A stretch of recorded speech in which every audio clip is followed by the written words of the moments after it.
Hello and welcome to Lapping Analytics. My name is Jimmy Lapping. I'm a psychologist and statistician with an interest in a range of topics, including the forecasting of sports events, which is what I've been doing, for example, for the FIFA World Cup 2026 edition that was hosted by the US, Canada, and Mexico. And we have a winner! Spain, yes! And of course, being a resident in Spain, I'm very happy with that result. I think it was also deserved. When you look at the whole tournament, all 8 matches, I mean, Spain got only 1 goal against in 8 matches, which is impressive. So congratulations to Spain. And in this video, I will do a brief recap of the model that I use, basically evaluation of the model that I use to forecast the playoff matches, right? Because as you will find on my channel, I posted my forecasts for each of the playoff rounds using previous performance in the tournament to forecast basically the outcome in terms of the ultimate winner and whether it was going to be a draw in each of the matches, regular time, draw, and the ultimate winner. Well, that I predicted in each of the rounds, a total of 32 matches. So for the round of 32, for instance, the first playoff, I used the group match results as information, and of course then in later rounds, for instance the round of 16, I used group results and round of 32, and so forth. As we proceeded in the tournament, the data accumulated. So here you see a picture of what I forecasted for the round of for the last 2 matches, for the match for the third place between France and England, and the match between Spain and Argentina. Basically, I predicted that France and Spain would win. For the first one, I was wrong. When we look at the distribution of goal differences that I presented going into this weekend, I predicted that France would win because the joint probability of the blue bars exceeds substantially the joint probability of the red bars. I had more precise criteria, but those are outlined in previous videos, so I'm not going to explain all the mathematics and statistics behind that. But basically, well, what this distribution indicates is that this is a range of likely or less likely options as an outcome of a given match. Of course, the decision rule that I use, the team that has the highest probability of winning, is forecast as the winner of the match, either by draw after regular time and then extra time penalty shootout, or maybe already winning after regular time. In this case, the match went differently. England won with 2 goals difference, 4-6, in terms of goals, really a goal fest. It was incredible. So that was the outcome of the match for the third place. England won, congratulations. And then the final, my God, what a match. That was regular time, extra time, and for a moment I thought this will go into penalties, but then in, I think, minute 105 or so, Ferran scored the winning goal for Spain. So after regular time, it was a draw, as my model and with decision rules predicted. I said that Spain will win after extra time or penalty shootout, meaning regular time is not enough because regular time will result in a draw. It did, it ended in 0-0. And in the extra time, there was 1 goal for Spain. So the final result after extra time is 1 goal difference in favor of Spain.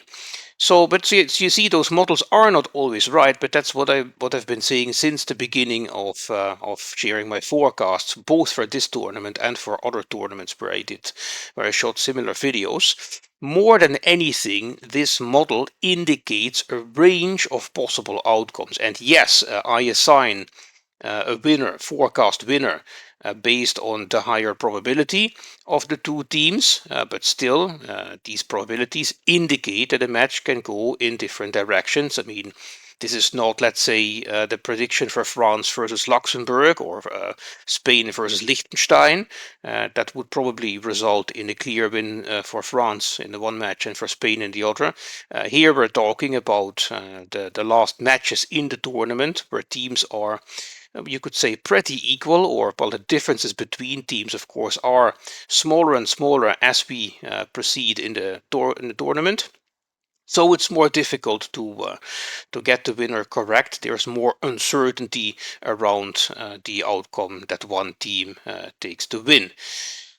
So in this case, England won and Spain won. Now, what does that mean for the whole set of 32 matches for which I shared forecasts on my YouTube channel?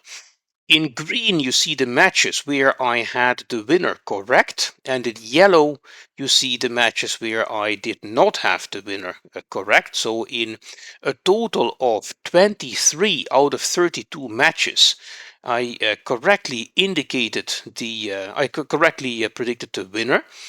Just having a look at two cases here, really. First of all, Ivory Coast versus Norway. There I predicted that's an example of a match where I was wrong because I predicted that Ivory Coast would go to the next round, but in the end Norway did. I did predict that a draw would happen. There was no draw. In the end, Norway won the match without need for extra time, so no draw after regular time. Yet versus Switzerland, in Switzerland versus Colombia, there I did have the winner correct. But what both matches here indicate is a small difference in percentage points in winning probability for the two teams. Right, in both matches it could go and could have gone either way. Ivory Coast versus Norway, based on the group performance that the two teams came out of. Ivory Coast was slightly favored, whereas in the match of Switzerland-Colombia, Switzerland was slightly favored. But in both matches, really, I mean, this is really an example where a model like mine can either by chance, by luck, predict both matches correctly, or one of those correctly, or just one's unlucky, maybe both matches incorrectly. That's really possible because we are dealing here with teams that are fairly similar. There are other examples of matches in this overview. Look at Mexico, Ecuador, for instance. There, it would have really surprised me to see a draw after regular time, or let alone Ecuador winning and going to the next round. That was much less likely than in the case, for instance, of Ivory Coast and Norway. Now, just a simple Bayesian proportion test to see how my model has performed. So, first of all, in 23 out of 32 matches, that's a 72%, 71.8 or 9, so let's say rounded off 72%. Correct performance in terms of which team won the match and proceeded to the next round in case of most matches, except for, of course, the ones that we've seen this weekend for the third place in the final, because there are no next matches. And we see that that Bayesian proportion test gives a Bayes factor in favor of my model of 4.64, which is substantial evidence in favor of the model. It is better than just some random guess, better than just coin tossing. And the 95% credible interval it runs from almost 0.55 to 0.84 and a bit, which exceeds 0.5 completely. So you could say, yes, this model performs better than just tossing a coin, just better than just chance, which is so because what the Bayes factor in this case is data slash h1 data slash h0. So this the data that we see here are more likely to have occurred under the alternative hypothesis of my model versus the null hypothesis of just tossing a coin. The prior that I used, just for information, you can see it in the graph, but the prior that I used was a default uniform, so 1-1 prior. In the absence of any prior knowledge. And then, so the Bayes factor has that interpretation of this 4.64 is substantial evidence in favor of the model. Okay, then that's interesting. Of course, it's a decent performance, just over 70% of winners correct. That is in line with what I have seen in other tournaments where I use this model or a slight deviation thereof. Now, another feature I want to have a look at is the prediction of draw outcomes, because this is the main thing where my type of model, and I think many statistical models, including several that I tried in previous years. I mean, I've been using statistical models for this kind of matches for 20 years maybe. But what all those models had in common is that it is more difficult to predict a draw than it is to predict a winner of a match. And well, there is a logical explanation for that, which I will provide towards the end, but let's just have a look. So in pink, you see fx is the forecast of a draw, and x is so that the column x, that is the whether a draw actually occurred after regular time. So in the column x you see 1, 2, 3, 4, 5, 6, 7, 8, 9 matches which landed in a draw. So 23 matches didn't land in a draw.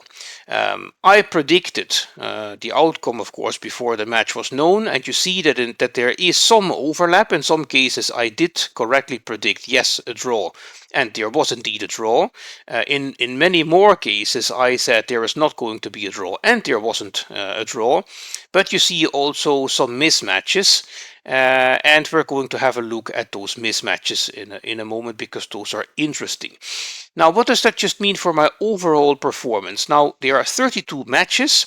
As I already said, only 9 of them landed in a draw. And when you think in terms of sensitivity and specificity, so the sensitivity here, the extent of draws that is actually that was picked up by my model. So there were 9 draws. In 6 cases of those, I did forecast a draw. So that sensitivity is 67%. Whereas the specificity in this case is, so when the criterion is absent, my model also forecasted there was that the criterion was going to be absent. So in this case, the outcome no draw, forecast no draw. 23 no draws as outcome, and 15 of those I correctly forecast as no draw. So that's a specificity of 65%. Not very high numbers, and what we will see more interestingly about not very high numbers, of course, as always with this kind of table, the base rate is important. Base rate or prevalence in this case. What is the proportion of matches that actually ended in a draw? Well, only 9 out of 32. Which is something like 28% or so. Yeah, exactly, about 28%, which is not a lot. I mean, if the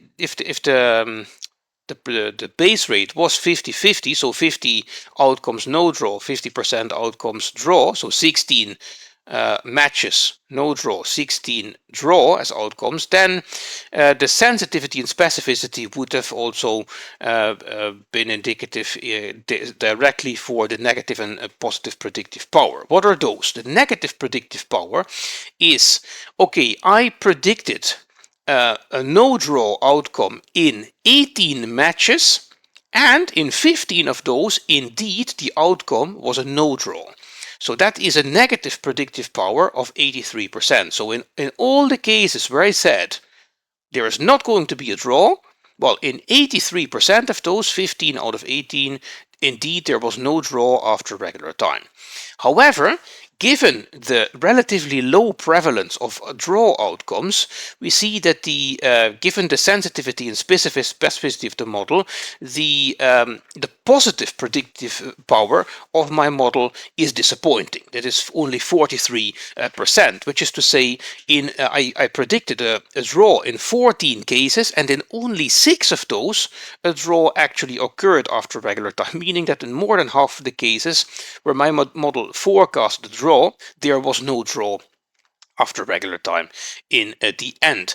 Now, some may wonder, is that because here we're dealing with playoffs, and ultimately, okay, even though draw is a regular outcome after, is a possible outcome after regular time, still both teams fight because only one can win. So usually draw doesn't materialize. No, not really, because it is actually quite common that the percentage of draw outcomes is somewhere between 20 and 30%, actually closer to 20 than 30.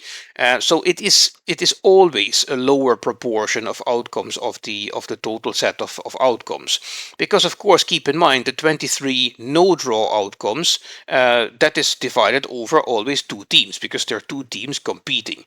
So even if you have something like 35 percent, 36% chance of winning for each team, that leaves 28 for a draw. That is a healthy distribution. It would resemble that distribution of well, quite a few other competitions. So it is true that draw is not a common outcome.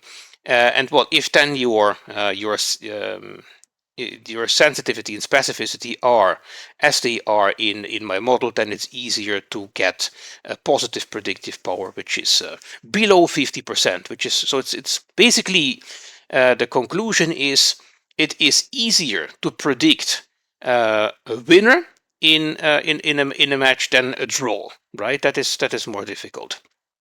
Okay, so let's just have a look at some of the outcome here. Again, you see in pink marked the cases where my model said draw, and indeed a draw materialized, those 6 cases.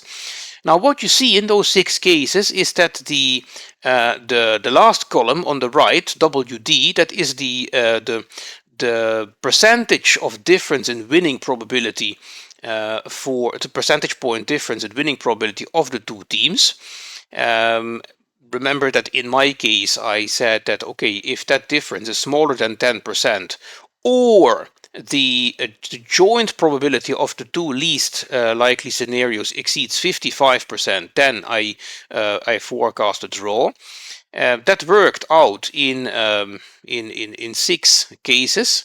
You also see some cases where there was a draw. I didn't predict a draw because the difference in winning probability between teams was actually in the higher teens, right? And actually, one notorious difference I would like to highlight is the match of Argentina versus Cape Verde, where actually I mean, based on the group outcomes, where Argentina won 3 matches and Cape Verde had 3 draws. Well, the model indicates, of course, that Argentina has a higher probability of winning. Hence, when you look at the row of Argentina versus Cape Verde, I gave an almost 56% chance of winning after regular time for Argentina, an almost 29% chance of a draw after regular time, and only 15.56% chance of a win for Cape Verde after regular time. So that's a massive difference. I mean, 40 percentage points difference in winning probability between the two teams, and yet a draw happened after regular time. I don't know if that was underestimation or just Argentina was in a bad shape that day and Cape Verde was in its best shape. Maybe got boosted by the fact that they basically got through the group round without losing a match. And I mean, having Spain and Uruguay as opponents, among others, that is not easy to get draws against those teams. I mean, they went through the next round at the cost of Uruguay. That says enough. But still, I mean, normally a priori would have said Argentina wins that match. And they didn't. It was a draw. So that's a clear exception. However, you do see some interesting feature that in the next match for Argentina played against Egypt, you see that the chance of Argentina winning came down and the draw probability went up a little bit, because, of course, both in this case actually both Egypt and Argentina in the round of 32 had a draw. So you see that the draw probability when those two teams face each other also goes up. Well, it's bigger there than it was in the round of 32 matches of Egypt and Argentina. And here, well, the difference in percentage points between Argentina and Egypt in terms of winning chances, well, that was clearly in favor of Argentina. And here it did work out as planned, although I have to say there was a moment when I thought Egypt could have won the match. I mean, they were leading, and Argentina had a comeback which, well, not many teams are capable of. Anyway, some specifics of my model and how it works. So why is it that the draws are more difficult to predict? Well, imagine that the scenario is this, which you may have in many national leagues, for instance, when the number one or two of the league plays against the number last, or something like that. The difference in team potential is huge. Normally, in most of the cases, Team A would win the match here, right? I mean, the point estimate based on the performance in the competition so far would be clearly in favor of Team A. So, well, my model would in that case probably say a draw. Yeah, well, is it possible that Team A has a bad day and Team B a good day and they win? Yes, it's possible, but it's unlikely. In most of the cases, that would not happen.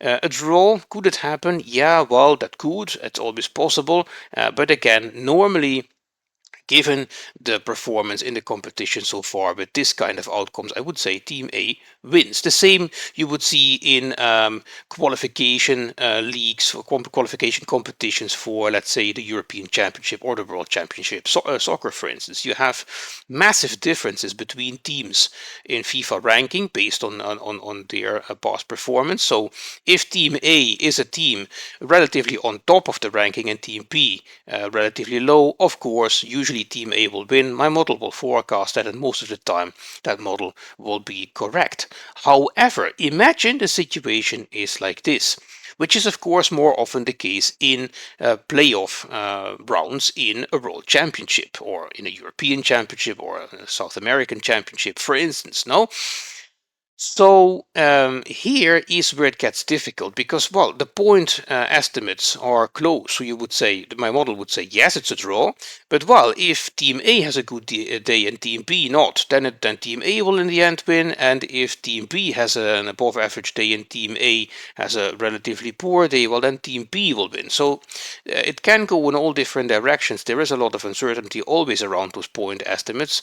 Yet that uncertainty around those point estimates is less crucial when the difference between two teams facing off is bigger than when the difference is as small as it is here. This is why draws are more difficult to predict. They happen less frequently than wins. So the prevalence or base rate of draws is relatively low, usually somewhere between 20 and 30%, but usually closer to 20. And, well, in tournaments like the World Championship, the difference between teams is often small. So it's true, it's often small, and there is uncertainty. Each team can have better days and worse days, which of course is more crucial when you have teams facing off that are equal, where a priori might say, okay, a draw is a likely outcome, but, well, if one team has a better day and another team not, then it becomes a win for one of the two teams. So it's more blurry when it comes to teams that are very similar, where normally a draw would be the prediction. Anyway, I hope you find this interesting. I hope you find this useful. If that's the case, you can find plenty more content of this type on my channel. I will be probably posting more of this kind with future tournaments, maybe a national league at some point. And for now, thank you for watching, thank you for listening, and have a nice week.